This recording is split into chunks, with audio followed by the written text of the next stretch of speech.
this has been a joint effort with David back there for several quarters, I think almost coming up on 2 years. We've been putting these events together about once a quarter, and generally the topic has been artificial intelligence and the effect of artificial intelligence on different domains. And so now we're going to be looking at energy and artificial intelligence, which has a very unique relationship because they affect each other rather than just a one-way relationship where in many other domains it's artificial intelligence affecting the domain, but maybe not in reverse. So before we jump into the panel, I wanted to invite David. David's with JP Morgan Private Bank. So he's going to tell us a little bit about it, but they've been a strong sponsor of these events. I think some of you have already been to multiple of these, and hopefully you'll keep coming. But David's been a great partner to work with for some time, and maybe you want to tell us a little bit about the private bank? Sure, just briefly. Sure. I feel so privileged just being a part of these events. When we first started these, this is probably our 5th AI event. And if we all just, Harish, if you just would have told us to buy NVIDIA, a quarter and a half ago, that would have been probably a pretty good use of our time. But it's just been fun. We did real estate, we've done gaming, we've done healthcare, we've done communication, now we're doing power. It's just been such a fun thing. I love public markets and just seeing it evolve in public markets and the excitement about it and how real it is with our daily lives now. Even us as a firm, we're involved in AI and we're having our associates design new AI programs for us. So it's super exciting. So Harish, great vision. These events are great. I work at the private bank at JP Morgan. We do all things for clients on the private wealth side, and then I view myself as like a quarterback to the whole JP Morgan ecosystem. So we spend a lot of time supporting startups, hypergrowth, either series, anywhere pre-seed to all the way to pre-IPO. So I feel like I'm a quarterback of the firm to kind of bring the resources of JP Morgan Chase to all facets of where companies are, where individuals are. But just excited you guys are here, and happy holidays to everybody. And I feel like, Harish, you upgraded on the food this time, right? It's delicious, it went fast. Hopefully we can get some more. I don't think it's ever been empty in any of these events. So, good momentum. Yes. But awesome. I mean, for those of you who are new, this is a really cool, engaging event. It's not like all the stuffy ones you probably go to all the time where it's like, oh, I had to go, I don't shake hands. It's really engaging. In audience, they're always asking questions and it's fun, so enjoy. I hope it's just as engaging. Thank you, David. David especially likes founders. So if you're a founder and you haven't met David or shook his hand, make sure you do. We'll have some time after this event as well in the room. So, but I also want to invite Ruchi to give us a little bit of a quick overview of Hitech Advisors, and then we'll get into the panel. Thanks, Harish. Hi, everyone. Glad to see you here. I'm Ruchi. I work at Hitech Advisors. I have been a client relationship manager. I also head the talent team here. For many new faces here today, those of you who don't know about Hitech Advisors, we are a services company based here in the Seattle area. We are located in Kirkland. And the services we provide are in terms of domains of engineering, IT services and operations. We provide talent management services for our clients. We also provide services in product management. So for all the clients or for all our partners, if you are struggling or trying to brainstorm with a problem with your team, you can bring it to our consultants, our experts, and we can help brainstorm and come to a solution, and we can also work with you on that. We are experts at engaging experts for our clients. We proudly say that. And we like to map meaningful problems to people who find them meaningful to solve. We'd like to work with you. You can come talk to me or any member from the team. And we can discuss how we can collaborate together. This is a fun evening. We'll have a great discussion. It's good to see all of you, and happy holidays. Thanks, Harish. Thank you, Ruchi. We also have a couple of other people from the team. I guess we keep our people too busy, so most of the times they're not able to make it, but we have Kobe and James, and then Arjun, I think he's over there. So, but I'm going to embarrass James in front of all of you. James traveled here from Utah for a few other things, but he specifically chose this week so he could be part of this event. So with that, we're going to start on the panel. I know the panelists are getting anxious. Hopefully you guys have had, you have enough drinks or whatever you need to Yeah, we got stay some stiff waters up here. Oh, okay, okay. Good hydrogen in there? We'll talk about that. We'll talk about it. Green hydrogen. So this is an exciting topic, I think, for me certainly, and probably for all of us, since we're all here.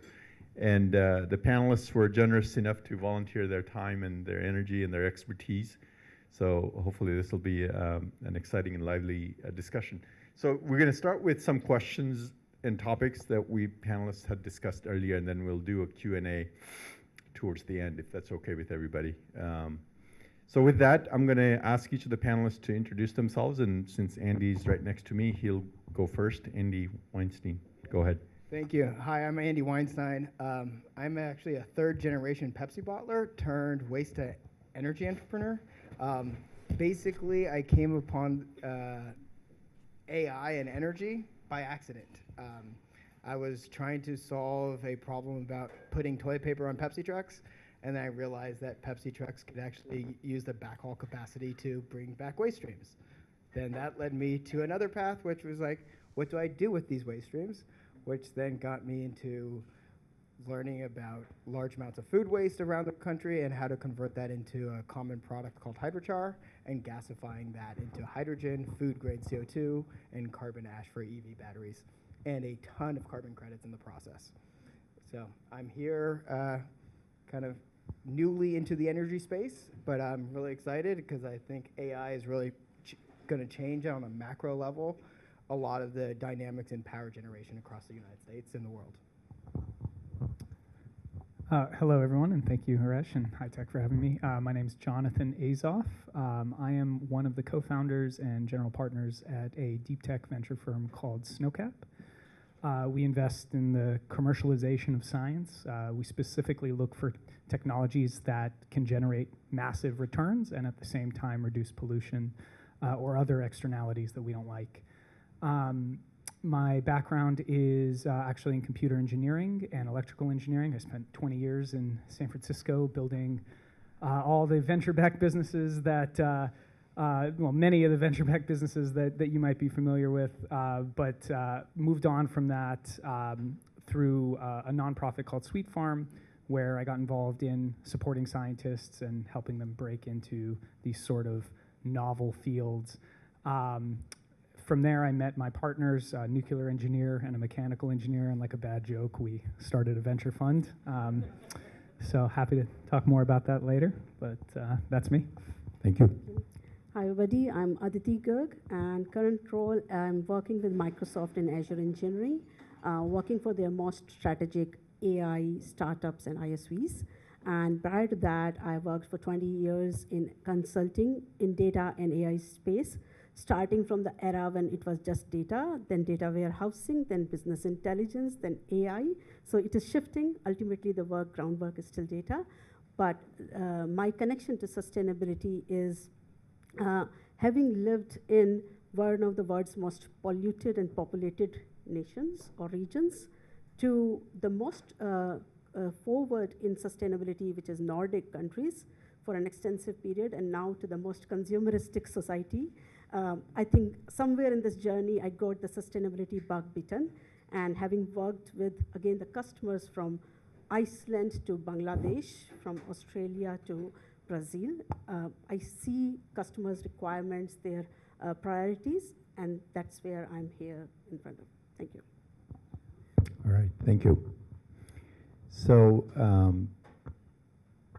we had a set of discussion points, so I'll just start off with one. By the way, David was looking for stock tips. And I don't know which part of the room. Oh, he's over there. Okay, so Andy, I had asked Andy one of the questions, not exactly a stock tip, but this may end up being a stock tip, which is, as you look at the future of energy, and especially the effect of the demand of AI, the increase in energy demand that AI will generate or create, is energy going to get more expensive for all of us, right? And so Andy had several thoughts around it. But so the question is, should we be shorting utility stocks, David? So now we can listen. No, well, Andy, what do you think? I am not here to provide any financial advice. I know. I have no accreditation. No lawyers in the So room. actually, let me rephrase the question. Yeah. What's going to happen with the supply of energy and potentially the market of energy, right? With the increase in demand from AI and otherwise. Yeah, so I think I have a pretty contrarian view on this. I actually think energy prices is going to go down dramatically. I think when you have the introduction of all of the big tech players getting into nuclear, we're increasing our baseload at a much larger level, and down the line that will be improved. And then on the other side is they're focused on so many renewables, where the tech companies essentially need to generate their own carbon credits so that they can turn on their data centers and power them. So I actually believe that we're going to see a market where the traditional energy players that you know of are going to be basically organizations of stranded assets. They're building a lot of pieces of infrastructure that actually is no longer relevant, and they've cut back on a lot of their renewables, where you see companies like Meta with the nuclear, or Amazon, or Microsoft. They're going hardcore in renewable, and they're kind of going to deliver a lot of power, and they are incentivized for your power to be so cheap that you're running every single product through kind of their servers and stuff like that. So I expect the energy market kind of pricing to go down dramatically, but in like 5 years, not next year. So. Got it. Jonathan, your views, if I understand correctly, right, you guys are trying to make the ecosystem more scalable, right? You're investing in opportunities that do that. So I guess that plays into maybe making energy more abundant, or the supply of energy more abundant, right? And then for the founders that want to do interesting things because of that, they can. But what are your thoughts? Yeah, so just to like frame my point of view, which honestly isn't so different from Andy's, we're in very similar sort of focus areas. We look at things that are expensive in value chains, and we look at the potential for science to make those things less expensive. And where we can find those things and they have great externalities, we invest. So in the energy supply chain, the biggest bottleneck right now is actually not energy generation. In fact, we have over 3 terawatts of energy in our grid right now, and another 3 terawatts that's already authorized and ready to come online. If only we could support that. But we can't, because we have a centralized grid, and our centralized grid has a bottleneck, a transmission bottleneck. And when you have a transmission bottleneck, who pays for that? Is it the people generating the energy? Is it the communities it runs through? Is it government? And that creates like a real challenge for the energy market.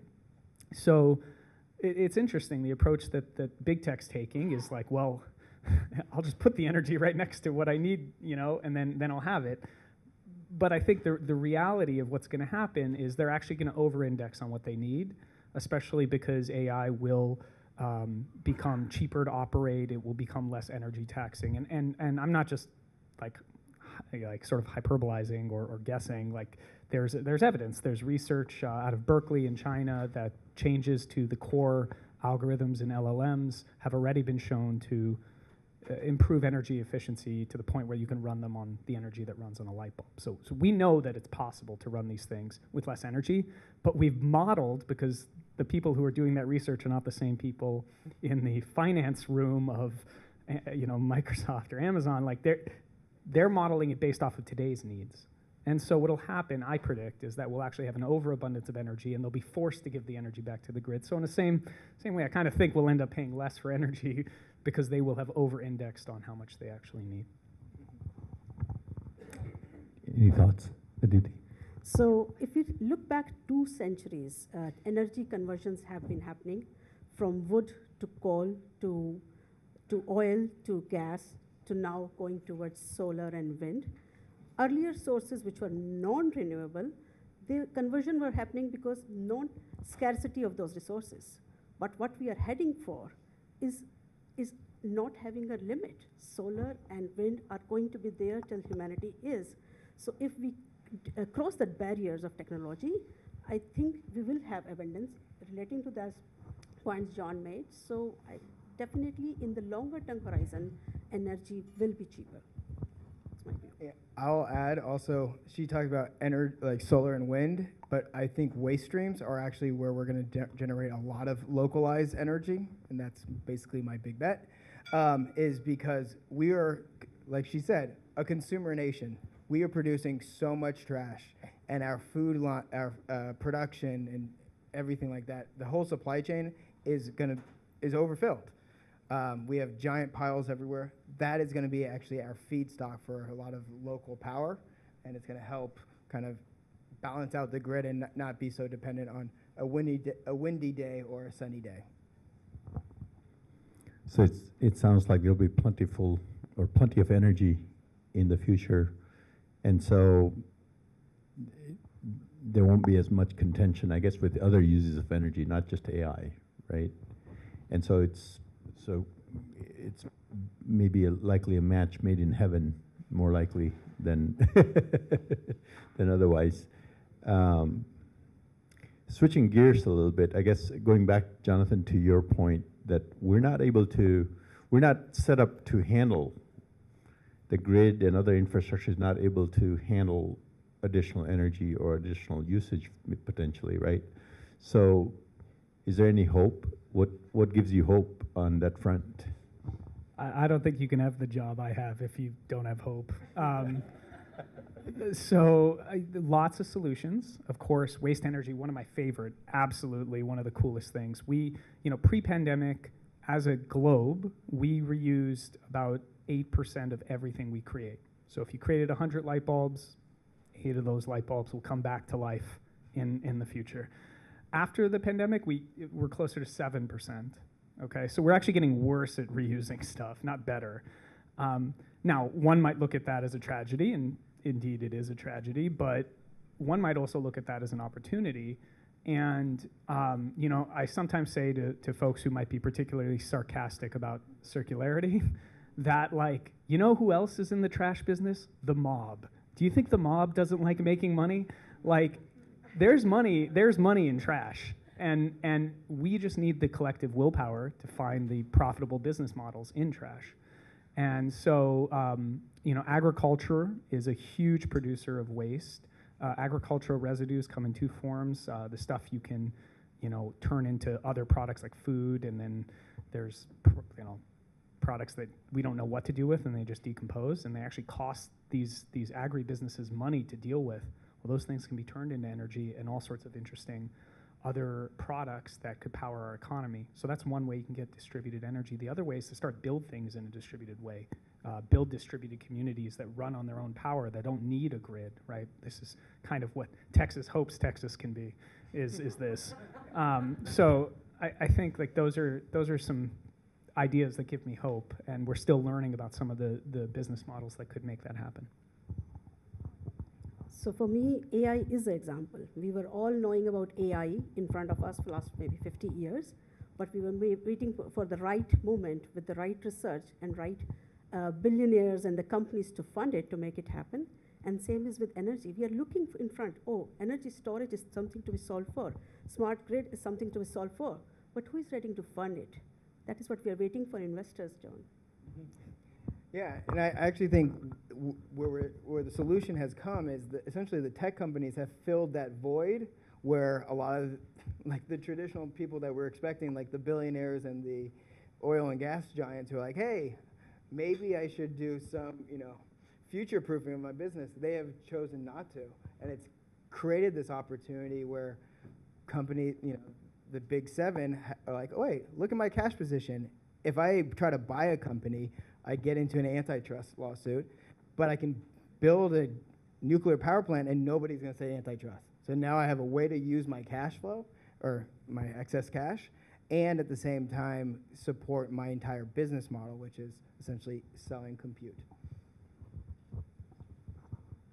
So earlier we had talked about, and you're kind of touching on this, maybe how to scale, right? The problem, the solution, and the investment, right? So do you have broader thoughts or specific thoughts on how society can do that to meet the challenges of the future? Yeah, so I think one of the biggest, easiest ways for scaling is actually looking at kind of system design and looking where in our system do we have space, like bandwidth. So what got me into this energy space was essentially understanding that every Pepsi truck goes out full and comes back empty. So on the way back, I can find a way to monetize it by essentially being a collection vehicle for the waste streams that we are actually delivering to all of our customers. So when you think about a pallet that is going to a Walmart, it's wrapped in plastic. Well, before, that plastic would spend months finding a way from the United States to the ocean. Like that was the story of their journey. Now we can actually collect it, process it, and create value from it. There is a lot of opportunity. We don't need to, like, a lot of people are waiting for like this super technology to exist to come in and solve everything. We have already found it. We just haven't implemented it. We haven't scaled it. And what's kind of beautiful is there's a lot of existing technology that, like, I'm essentially going to use coal technology, which is losing its customer base, so therefore I can buy it at a discount.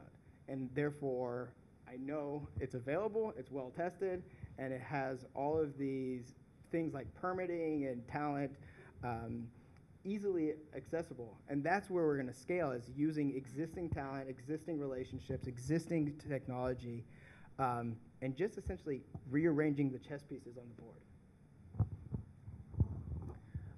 You know, from our perspective as a firm, we're aligned around value chains and supply chains. So we're really interested in value add and sort of the way costs and rational economic action can drive behavior change, right? Generally speaking, most people aren't making decisions about what's right for the planet or for their neighbors on a buying decision for a Fortune 500 company. They're just trying to make the numbers work, right? And that's a hard job, and I don't fault them for that. I think the opportunities for scale are one and the same as the opportunities to reduce costs. If you can find ways to integrate a product into a supply chain without forcing anyone to think beyond, did this save me money or not, you have won de facto, right? It is, it's easy to get caught up in what is AI or what is sustainability, but really the only things that matter at the end are the things that survived and won, and those are the things that made things cheaper. So we can sometimes overcome that through reality distortion. This is what Silicon Valley does. You throw a bunch of money in marketing at something, you can maybe get over the hump, you know, but sometimes you run into a wall. I'd say like Web3 ran into a wall. AI might very well, certainly LLMs will, but AI generally, I don't know. But I think if you can find products that genuinely save people money, then I think you have a chance of scaling it, right? Because that's the force behind you is the market. And that's the strongest force I know of, and I think that we know of, to scale businesses. So that would be my answer. Yeah, I want to tap onto that. So one of the things is if you look at like NVIDIA's business, they are selling you bigger and better chips, which just means they're doing more compute for less dollar per compute, right? That's their model, and that's why they're being sold out all over the place. The whole equation is very different than before, because before it was like, how much can I save versus what is the value I'm getting from essentially increased costs per space, dollar, whatever it may be, energy. So I think that's where the big difference is we're looking at how do we extract as much value from something versus what is the minimal cost to extract value. So my view on that is for bigger scale, for bigger change, first we start with numbers. So we can't manage what we can't measure. So if we bring out the numbers, what are we doing in current state? Then looking at what can be repaired, what can be replaced, what can be removed, can be the strategy which can go over decades, slowly and gradually towards this transformation. I guess that brings us to another topic we had mentioned earlier, and we have a few younger people in the room, right? And rest of you are still young, by the way, or rest of us. So for, as the transition happens, right, as the years and decades tack on, where's the opportunity from a career standpoint for people that might be at that phase of life? Aditi, I know you've looked at this a little bit, or you've talked about this elsewhere. What do you think? So yes, there is a lot of anxiety right now that, oh, will AI will chew up my job. But if you see the core sector of jobs, like I have a high schooler and we were looking at career options. Should it be finance? Should it be project management or marketing or business or tech? They will still remain, in my view. Maybe our technologies at hand, the tools at hand may change, but the core function, will the world stop financing? Will the world stop accounting? Will the policy management stop? Will the tech stop? Engineering stop? No, I don't think so that mechanical engineering will stop. Maybe the tools will change. That's my take on it. John? I don't know. I'm long management. I don't think people want to be managed by robots or AI. But I mean, seriously, I think AI thus far, or LLMs really, have made certain jobs easier. They've also created other problems. So I think like much technology, it's actually never a net win. It's like a trade-off, and it's a trade-off that society wants or accepts. I think if I were a young person right now studying, I would probably be studying something in the fields of synthetic biology or biology broadly. And the reason for that is AI, once again, coming to this idea of trade-offs. A field that it seems to have impacted very dramatically and very positively is the life sciences and synthetic biology specifically. Like we can predict, I don't know how many of you remember there was a process that was running on PlayStations, I think it was like AlphaFold or something like that, or folding it home. And it was trying to predict what shape of proteins would solve certain problems. And it took the compute of everybody's PlayStation to like come up with one correct answer. And with the advent of LLMs and its pattern matching capability, we've done what that did over 10 years in 1 year. And it's crazy, just the combinatorial explosion of potential. Now, you might be asking yourself, like, who cares how you folded a protein? These are nature's solutions to some of our worst problems, like how we deal with cancer, how we navigate aging even, right? You talked about people getting I heard older. COVID is a big issue. Yeah. We'll probably have more pandemics, and hopefully these will be solved by them. So I would argue that getting into the life sciences and applying the promise of AI in a field where pattern matching is really valuable right now for humanity, I mean, that to me is a really important field. So for like, I don't know what the future jobs are. I just remember growing up and hearing everybody say, don't play video games, it's brain rot. And then you now look at all the people that I hung out with that played video games all the time, they're doing quite well. Like, they have adjusted quite fine. Their jobs at Meta paid off very handsomely. So I would say a lot of the times we have a terrible job of predicting what are the skills and knowledge sets that you need to be a, let's say, high-functioning individual of society. But I do think some of it's back to basics. Do you understand math? Do you understand reading comprehension? Like, those are going to be the skills that are going to be really important. And also the ability to discern fact from fiction. Like, as you talk about LLMs, a lot of people like, oh, I generated this great thing on ChatGPT, but none of the information's correct, right? Like, you have to be able to look at it and say, that does not seem right. 1 + 1 does not equal 45, right? So I think it's going to be a lot of kind of learning to learn and math skills and all those basics. What?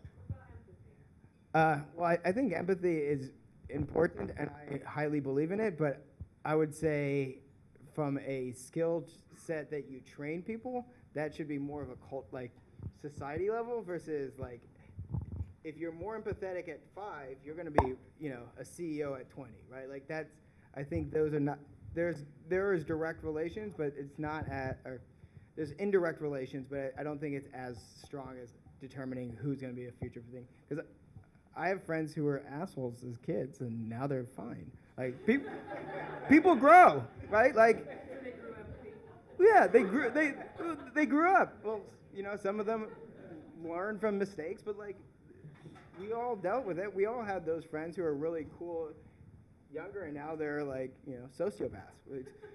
It's hard to determine. So. Wow. Thanks for the invite. Have you seen it in reverse? What? They were nice when they were kids. Yes. Oh, okay. So it can go both ways.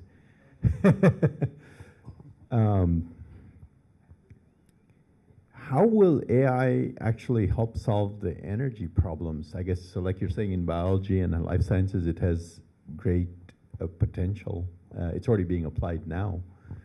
But will AI come back? So, you know, the electrons themselves, will they create solutions to actually fix the infrastructure bottlenecks or other bottlenecks that exist in the energy domain? Is that something you guys look at for interest or deals that come across your desk? So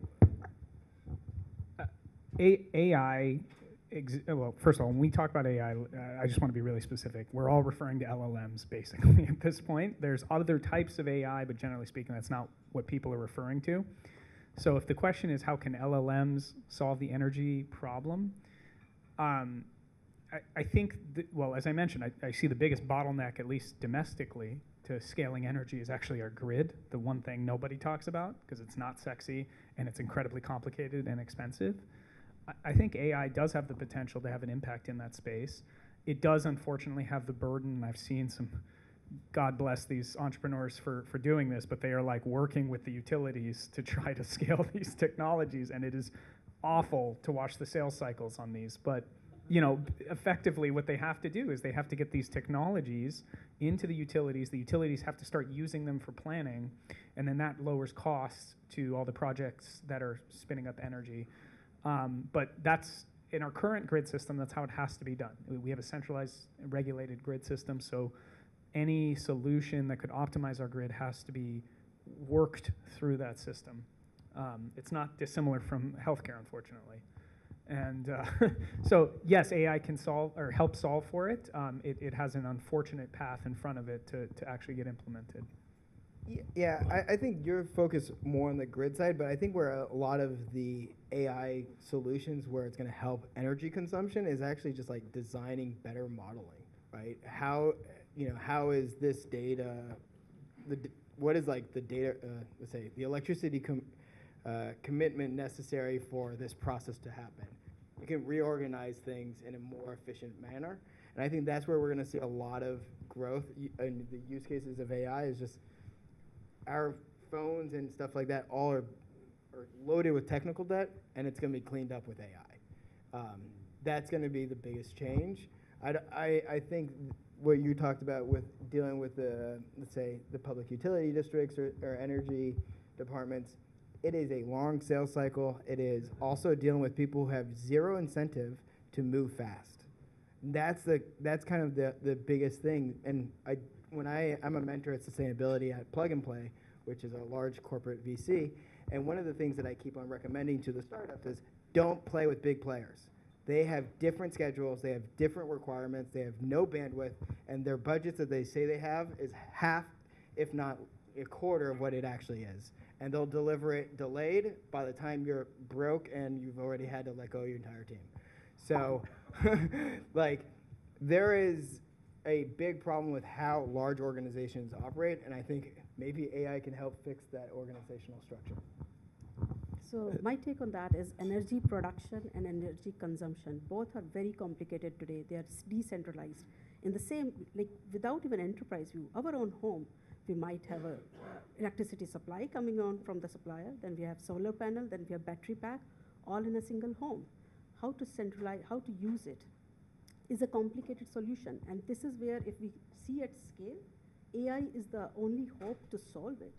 And that's my hope with AI on energy. I see. Wow, hopefully nobody in the room has a business model to go sell to utilities something. Or hopefully you're already a large company. But go Eric, ahead, how Andy. is that going?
Thank you.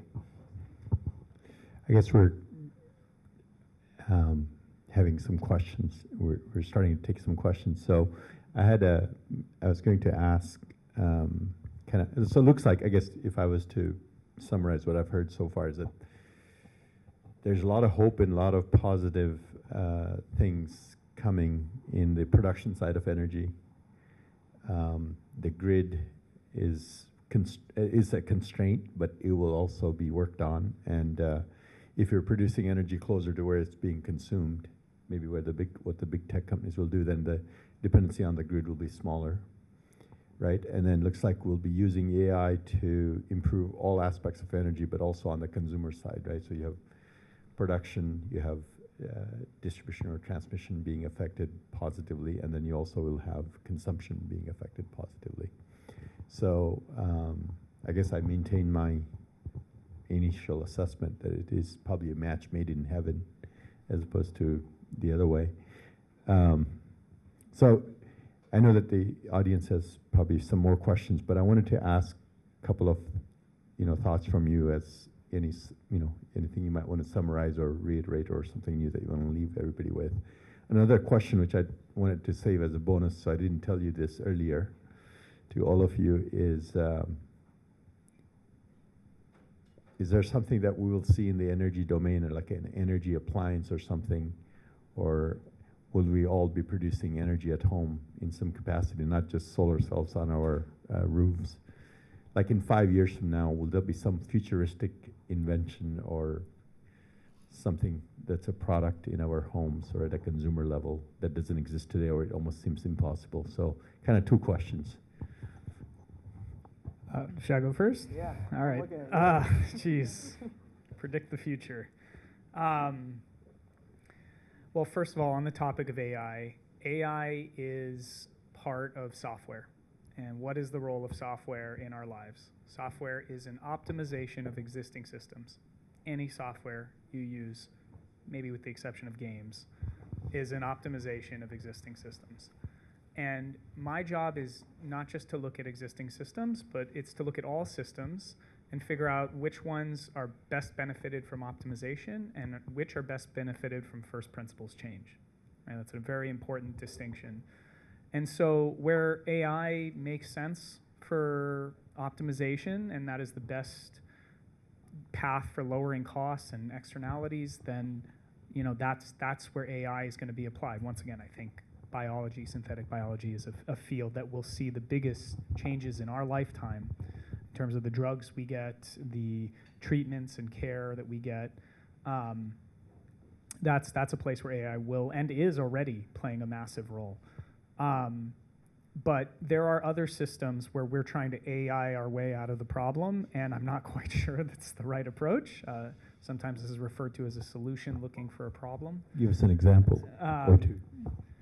I mean, I don't know. I don't want to disparage any one industry, but I'll leave it at, like, we should be wary, as with any new technology, that the problem comes first and the right solution should be pretty evident, even if it doesn't exist yet. And if AI is that, then that's great. I think arguably LLMs are that for biology, but it's hard to say the other way, especially because entrepreneurs deserve a chance to overcome skepticism, right? I don't think anyone believed that Airbnb was going to be successful, right, until they were.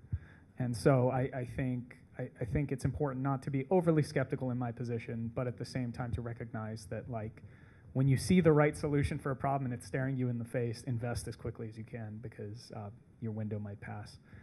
The other question was a futuristic widget solution. Widget solution. Can I just start pitching my portfolio?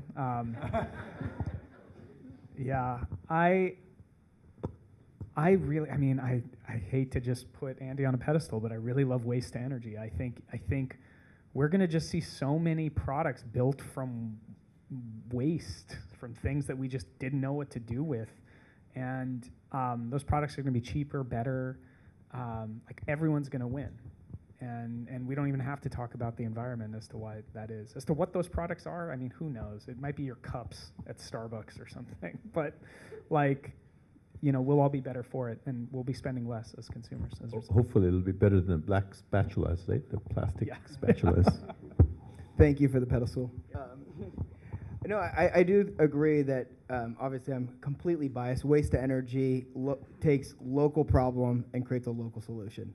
I think that is going to be the model going forward, is how can we get transportation out of the cost structure of a lot of the things we do.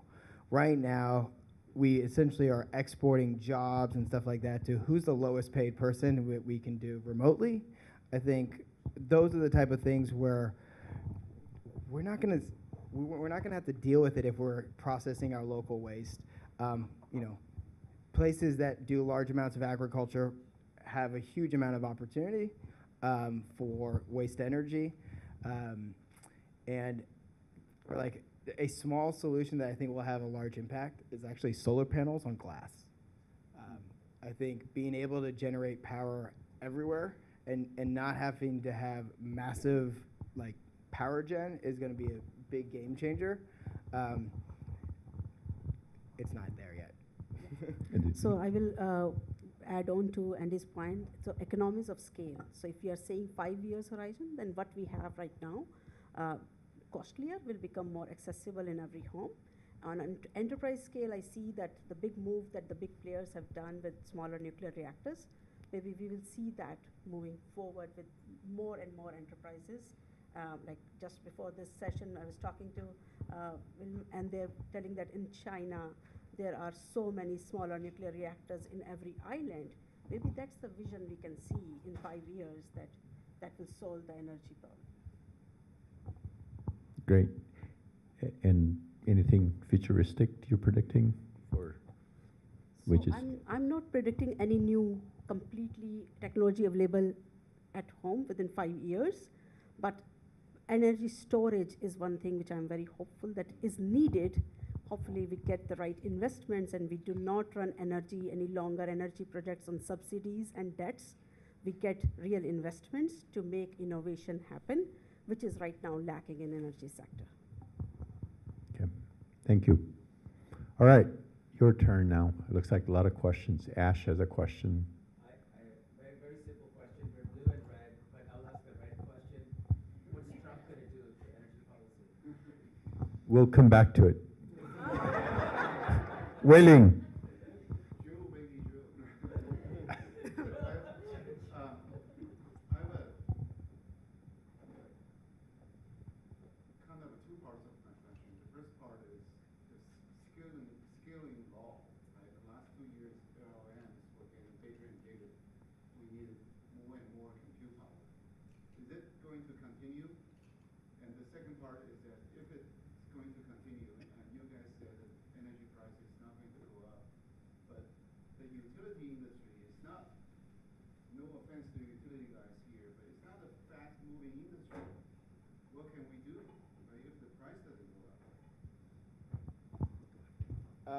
So regarding the scaling. I think what's going to, right now, we're essentially using a lot of data to compensate for bad data. So I think going forward, we'll start to be much better at data management. You know, you'll probably talk at this, but like quality data is going to outpace, like we'll be able to generate firsthand data sets and be able to have kind of verification of those, the quality of that data going forward. And I think that's where we're going to see a huge change in the actual performance of LLMs. I like to call them like small large language models, right? Like, or private large language models. They're going to be much better. That's going to help reduce total cost of operations because you're not putting all this excess data that doesn't necessarily help, but makes you know, somebody on Hugging Face really happy because it has, you know, 5 billion units or whatever. Sorry, what was the second part of your question? How can the utility industry handle all this? They need to buy more transformers. So my take on that is the utility industry right now, in the bureaucratic way they are working with the grid lines of 1970s, many of us would have faced 2 weeks back the power outage. Like, are we in the first world nation? I think they will, this private world, the new age companies have to take over. When they can show innovation, they can show speed. I think we need that transformation in energy industry. If we are dependent on these age-old bureaucratic companies, we can't go anywhere there. I have a couple thoughts. The first is the presumption that LLMs are like this sort of like linear, right? The finance model, take how it works today, just extrapolate it out, and it's like, oh my God, I need a nuclear reactor. I mean, that's what we've done. But there's a couple of reasons not to be that worried. The first is there was some research out of Germany done that they just took the basic principle of an LLM. They applied more and more data and proved statistically that LLMs have a functional limit and how good they can be. Right? It's a statistics machine. So you're not going to hear it yet, but I predict very soon you'll start hearing from even the Sam Altmans of the world that like they need something else. They need something else to do Gen AI, and that'll be the beginning of the end for LLM scaling forever, because you're trying to take a hammer and just hit it harder and harder until it does the thing you want, but maybe you need a screwdriver, right? And that's where research will become useful again, and we'll all reset our expectations. The other thing is, as I mentioned, there was research done in Berkeley and China around changes to how LLM algorithms work, which also reduce their energy costs. So on both ends, how it works and what it does in both cases spell the end of LLM scaling in the way that I think we're all trying to argue it will scale. The scale I think we will see is something closer to what you were mentioning, Andy, which is like this smaller model, like targeted data set, curated data set that's just a small pattern matching machine. It's not dissimilar from, believe it or not, there was another AI craze in the 80s. We all thought Skynet was coming. And actually what ended up happening is they just were like, okay, well, they're expert systems. They took the broad technology, applied it in a niche way to solve a niche problem. I think that's what LLMs will turn into. They'll turn into SLMs, and those will be the things that will be scaling across, you know, data centers. And so in that sense, I'm not super worried about the energy runaway. From the grid side, though, yeah, I'm equally as skeptical as everyone else here. Like, our grid specifically is not set up to grow in a meaningful way. Maybe the point supply solutions, right, is a way around if the grid's not going to be wieldy. So, anybody else? I think Lynn had her hand up.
Yeah, so I would say there is a lot of ways that we deliver power today that is archaic in many ways.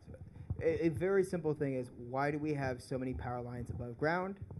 Why don't we put them underground so that whenever we have a windstorm, oh, look, power's still on. That's like it seems like a stupid thing. How many times do we fix the road and not actually put like conduit underneath? So I would say let's just sometimes learn from areas that are doing it well, like Japan. The other piece is, I don't think everything is going to go electric. I believe that things that are heavy and that have to be moved, like, let's say Pepsi, on a truck does not make sense in an electric vehicle, because you're paying for that weight of the battery at the expense of the sellable product. So my bet is obviously hydrogen, because it's a lot lighter and you'll have the ability to generate it off of waste pretty easily. I think it's small steps that add up. Yes, you will pay more, but we also pay more on how many people have a Netflix account, right? We were told that we cut the cord and now we're paying more on all of these streaming services. That's just life. We'll find new things that will occupy our wallet. And that will be batteries, chargers, etc. We just have to get used to that. It's part of our life. I can try to offer you a small homegrown solution. So I didn't invest in this company, so I feel okay talking about them. There's a company called Power On, who started, I believe he lives in Bellevue. His name's Darian. And it's Uber for emergency batteries. And if you buy into his platform, when your power goes out, he shows up at your door with a battery. I think he had a killer. I think he had a week that made the investors wonder why they didn't invest. Not me though. It's not my bag of tricks. But I think A, it's cool that there's local solutions like that. But B, I do think you got to work with what you have in the short term. The medium to long term outlay on this, and maybe a field you want to look into, is there's a lot of talk about like climate tech and stuff like that. But if you go to a place like Florida, Miami specifically, where it's literally illegal to put the word climate change in text or invest in any ESG thing, yet they receive more money per capita for climate adaptation than anywhere else in the world. It's a really interesting place to pay attention to, because the products that are showing up there and the way people have to sell those products and scale those products is really threading the needle between the politics of what caused the hurricane and the realities of living in a hurricane. And I find it fascinating from like a marketing and storytelling standpoint, but I also find it illuminative for like the market will buy what the market needs in the place that it needs it. And so there are a lot of solutions being built there that could apply in places that need resiliency to weather effects. And I think, broadly it's called climate adaptation, but there's all sorts of new marketing words to describe it. But there's a lot of really interesting technologies and companies that are spinning up insurance products to try to manage these growing set of problems. Thank you. Looks like Brian. So taking your conclusions about batteries and living with it, as well as AI, and maybe thinking of that 5-year mark, where do you think batteries are going to go? There are things about lithium, but that's now creating some new problems. There's hydrogen, there's carbon nanotubes, there's all kinds of other emerging tech, maybe between newer fuel cell. Any comments there, especially highlighting it with AI to design it? Yeah, so I think battery technology is going to have a massive jump when we get to solid state batteries. I think that's going to be a game changer, because you'll be able to store longer and it doesn't kind of lose itself. But I think there is a lot of play in battery technology, and now that we have so many facilities here in Washington State that are being built for battery making, I think that's going to be a technology that's going to really change a lot of things. And some of the the, let's say, main materials like lithium are still using really old processes that haven't adapted to like really a modern approach. Like if you've probably seen like the lithium lakes where it's like one pool to the next pool, and you're like, oh, that's just in total landscape destroyed, right? I think we're going to get better at that. I think right now we're doing the cheapest possible thing to extract the value versus thinking about what is the way to maximize the value. And a lot of these models and kind of business models actually are based off of a single output, where we're going to live in a world where your business has to have as many outputs as possible to cover your total cost, and you actually make more money because you now have all of these different revenue streams. I'll give a crazy example. Is in Moses Lake, there's a company called REC Silicon. They used to make chips. They basically went under because they were only selling the chips, but then they realized they could make more money with the saline gas. So they sold the gas, and now they're producing the chips to sell the gas. And that's how they're kind of really surviving. Those are going to be things that happen all over the world as we start to have much more creativity in business models. So my take on that is battery might be a temporary solution that we have. We are in the era, in the midst of energy conversion and transformation. So maybe longer term solutions towards hydrogen or something will be here to stay, but we are still in the middle of all that change. Do you work in batteries? Out of curiosity, okay. I always have to ask in this town because we are truly blessed. Like, yeah, it is a really cool place to live if you're interested in battery storage. I think Washington stands to be an absolute leader in this space. And I've actually done quite a bit of diligence on companies doing silicon anodes and relying on, or not, on silane gas. But as far as like batteries as a concept, I think I take a pretty pragmatic approach. I still have D batteries at my house, D alkaline batteries, which were you put them into the flashlight in the 80s. They still make flashlights and other products that require those batteries. I just don't think energy storage will always be a need.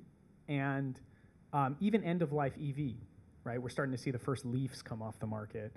Those batteries, they still have some use in them, and people are putting them into shipping containers and using this big shipping container battery to power some industrial process and get that last 20% out of those batteries.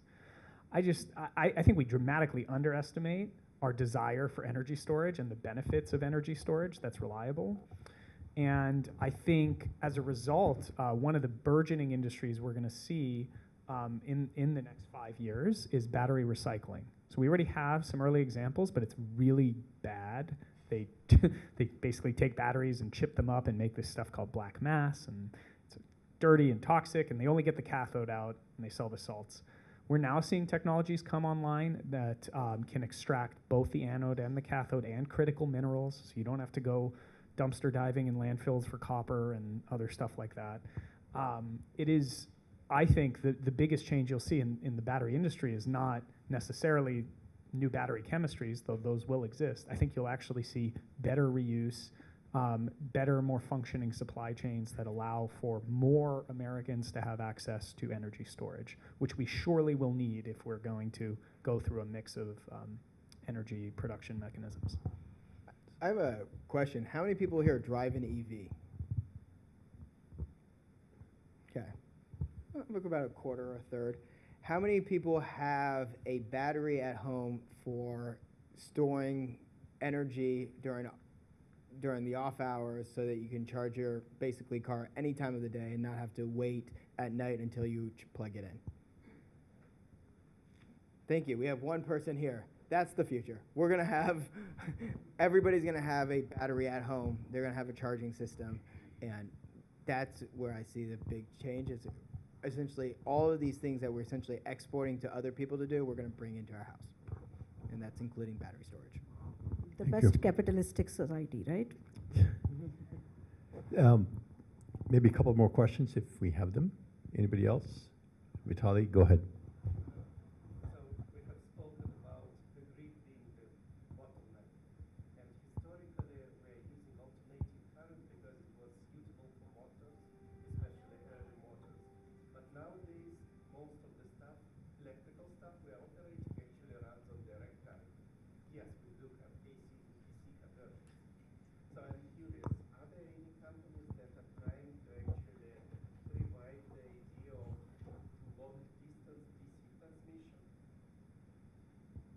haven't seen it in the U.S.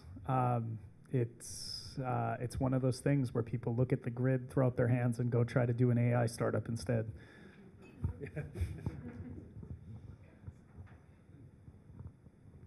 Go ahead. I have one, maybe I'm more on social or unexpected consequences.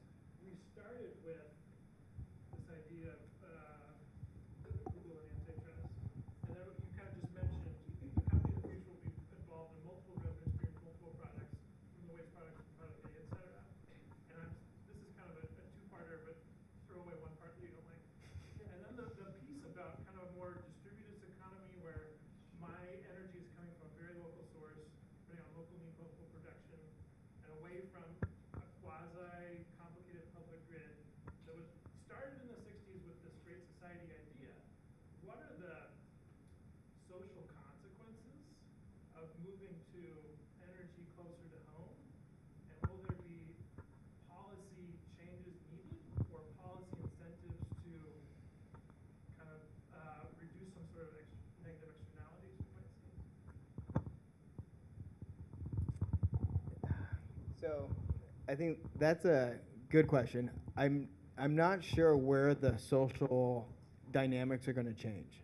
I think what it tells from a, let's say, signaling now is you have a lot more costs, and so therefore your costs will go up as a general populace. So the further out you are, you're going to pay a premium to have those costs at your home. It's also mean that sometimes areas in between rural areas, like let's say if you're going from one rural area to another, they're not going to build the power lines like they used to. And so I think what we're going to see is almost people going back to the cities in some ways and then having less of the suburban sprawl.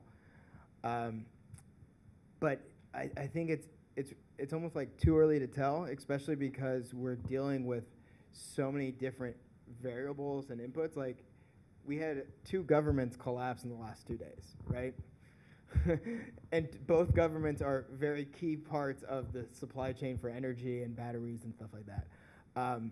So it's like there's just so many inputs that we can't say, is this going to be the change that affects all this regionality, or is it all of these other, political and social things?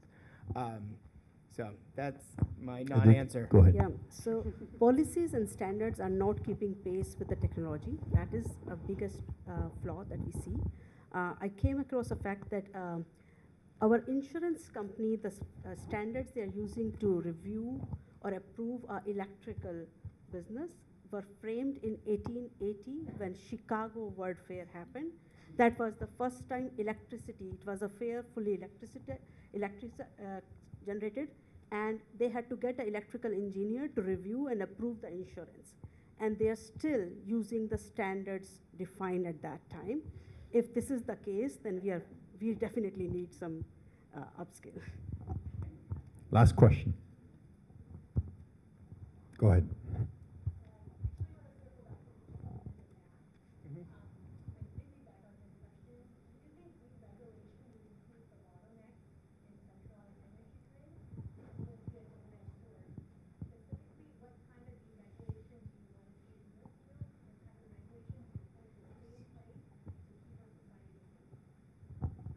Aditi.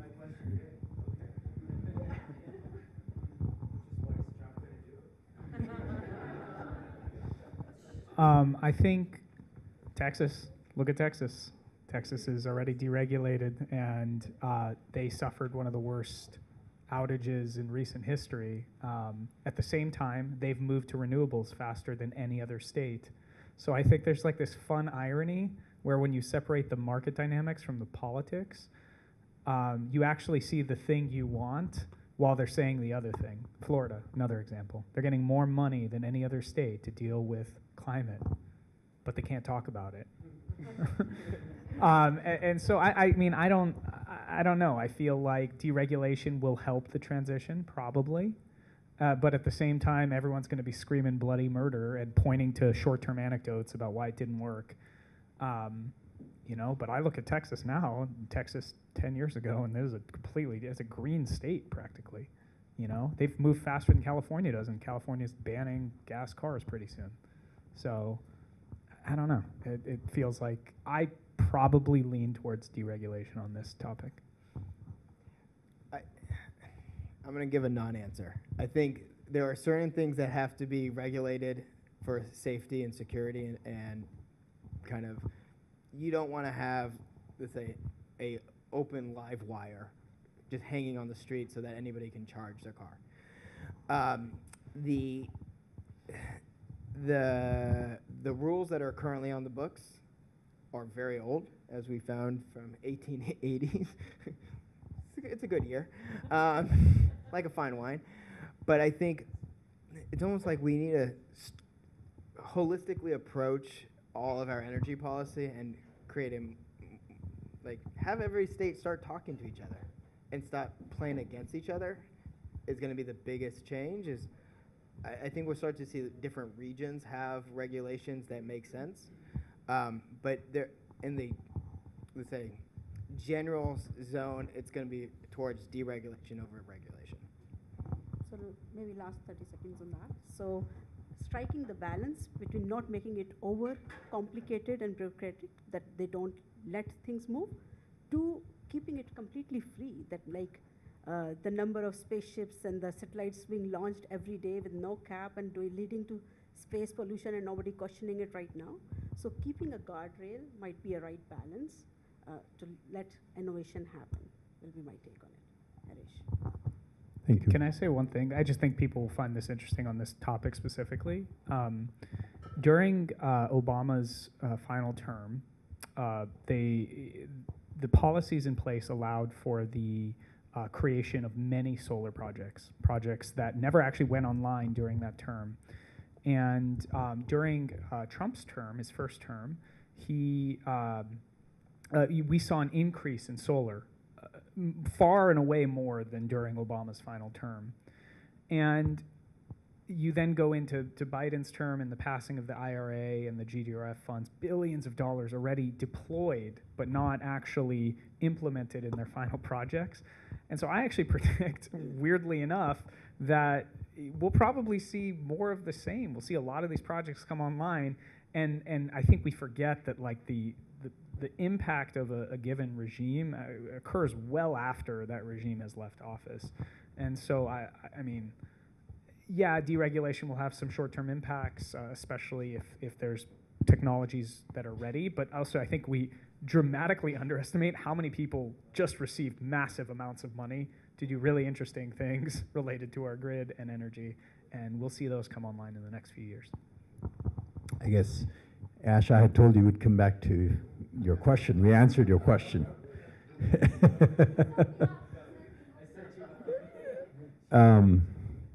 So I guess, so the world will be greener, but we won't be talking about it that way, right? I think that's how it goes. Right? So I guess Jayanti has a question. Right, so this is, all of these are good conversations, and I don't live in a high-tech world, I live in a low-tech world. I work for the Federal Aviation Administration. About 10 years ago, in federal government, there was a program to save the energy by 2% per year. And FAA, we were excited about that, right? Because we knew that we can create the solar farms and we can save more than 2% a year. And we really made a name within the federal government system.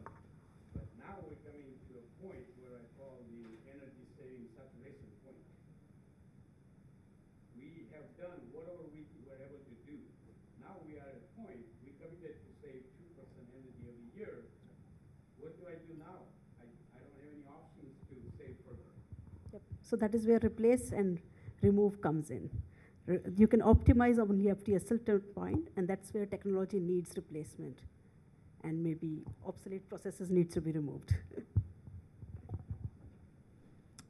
All right.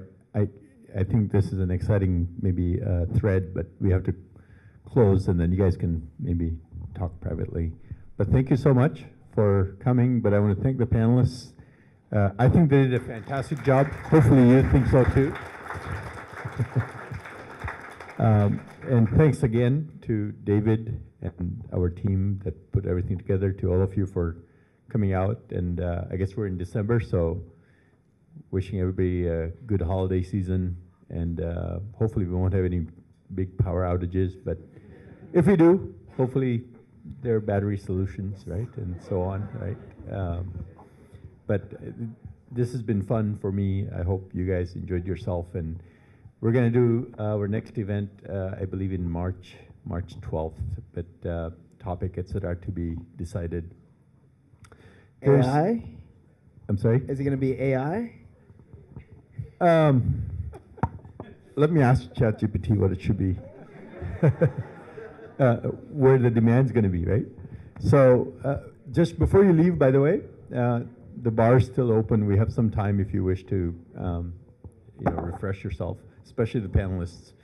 But there's few trinkets. I think we have JP Morgan, the mugs.